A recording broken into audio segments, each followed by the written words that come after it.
Δεν τρέπεσαι να ξετσίποτε να με κοροϊδεύεις έτσι μέσα στο σπίτι μου, έξω να φύγει! Εύα, παιδάκι μου, ηρέμησε, σε παρακαλώ. Εύα, αναλαμβάνω τις ευθύνες μου. Ποιες ευθύνες αναλαμβάνεις και εσύ, ρε ηλίθεια, αφού το παιδί είναι του Μάρκου! Του Μάρκου! Και αυτό! Τι κι αυτό? Ποιο παιδί είναι του Μάρκου! Ρε ηλίθιε! Αφού το παιδί είναι του Μάρκου, εσύ τι ανακατεύεσαι! Με ειδοποιούν ότι θέλει να πει κάτι πολύ σημαντικό η επιστήθεια φίλη της Ελένης Βλαχάκη. Η ηθοποιός Πέγγι Καγιά. Καρά είπαμε, κύριε Βαγγελίδη, καρά, η καινούργια πρωταγωνίστρια του Κουβαρδά. Τι έχετε να μας πείτε? Σε εσάς τίποτα. Στο μάθω όμως. Έχω να του πω. Γιατί βρε τσόκλανε, μου είπες ότι θα είσαι σε meeting. Θα σε ξεσκίσω και εσένα και την ξανθιά καρακατινάδα που έχεις δίπλα σου. Τελικά κάποιος να μου φέρει τα χάπια. Σταμάτα κι εσύ! Και από εδώ και πέρα τέρμα! Όποιος είναι να πεθάνει, τα πεθαίνει και δεν τα λέει τίποτα. Τα πεθαίνει σιωπηλά.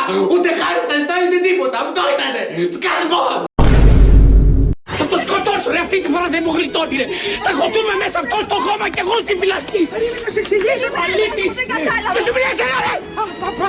Καλά, έχω και τα τσόκαρα, δεν μπορώ να τρέξω πια.